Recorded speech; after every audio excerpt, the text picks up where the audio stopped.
दोस्तों, यूएसए का पैसा अब खत्म होने वाला है। उनके पास कर्जा चुकाने तक के पैसे नहीं है। अगर उन्हें और कर्जा नहीं मिला तो यूएसए की इकोनॉमी क्रैश हो सकती है, वहाँ आर्थिक संकट आ सकता है। लेकिन अमेरिका की ऐसी हालत आखिर हुई कैसे और इन सब से पूरी दुनिया पर क्या इफेक्ट होगा, आज की वीडियो में हम इसी के बारे में बात करेंगे।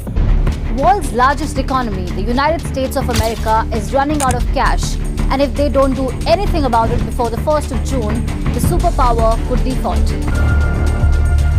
Inflation in the United States has hit 4-decade high.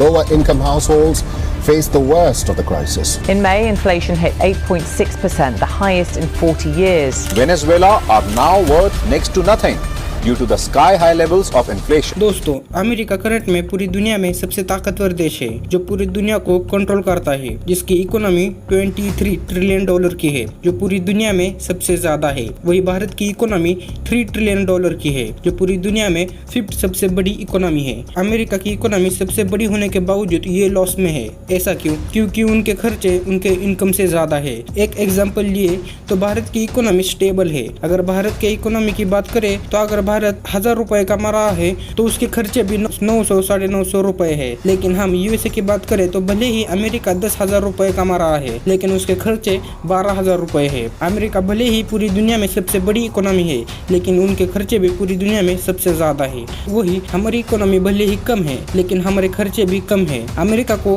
अपने खर्चे पूरे करने के लिए लोन लेना पड़ता है। $23 ट्रिलियन की इकोनॉमी होने के बावजूद उन्हें अपने खर्चे पूरे नहीं होते। दोस्तों, अमेरिका की करेंसी इंटरनेशनल करेंसी है, जो पूरी दुनिया में सबसे ज्यादा ताकतवर है। दोस्तों, हम हमारे इंडियन करेंसी को लेकर दूसरे देशों के साथ ट्रेड नहीं कर सकते। दूसरे देशों के साथ ट्रेड करने के लिए हमें डॉलर की जरूरत होती है। पूरी दुनिया के देश डॉलर का ही यूज करते हैं एक दूसरे के साथ ट्रेड करने के लिए। डॉलर पूरी दुनिया में सबसे ताकतवर करेंसी है। दोस्तों, अमेरिका को सुपर पावर बनने के पीछे डॉलर का काफी बड़ा रोल था और इसकी शुरुआत हुई थी 1973 में, जब अमेरिका और सऊदी अरब के बीच एक डील हुई, जिसे पेट्रो डॉलर एग्रीमेंट कहते हैं। इसमें यह कहा गया था कि सऊदी अरब सिर्फ डॉलर में ही अपना ऑयल बेच सकती है, जहां से अमेरिका का नया दौर शुरू हुआ। यही से सभी देशों ने डॉलर से ट्रेड करने शुरू किए और आज भी 80% ट्रेड डॉलर से ही होते हैं। अगर अमेरिका की इकोनॉमी कोलैप्स होती है तो इसका नुकसान पूरी दुनिया को होगा। अगर अमेरिका डूब गया तो वो उसके साथ पूरी दुनिया को ले डूबेगा, क्योंकि ज्यादातर देशों ने अमेरिका में ही इन्वेस्ट किया है। अमेरिका का शेयर मार्केट पूरी दुनिया में सबसे बड़ा है। पूरी दुनिया अमेरिका में ही इन्वेस्ट करती है। सभी बड़ी कंपनीज अमेरिका की ही है। अगर अमेरिका को कुछ होता है तो उसका नुकसान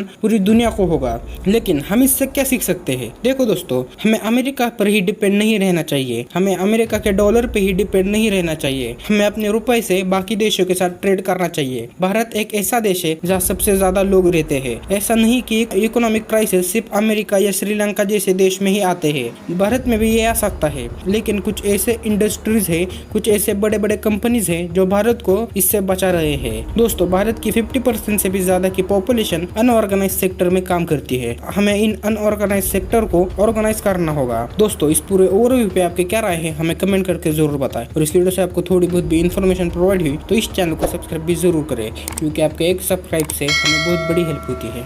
तब तक के लिए थैंक यू।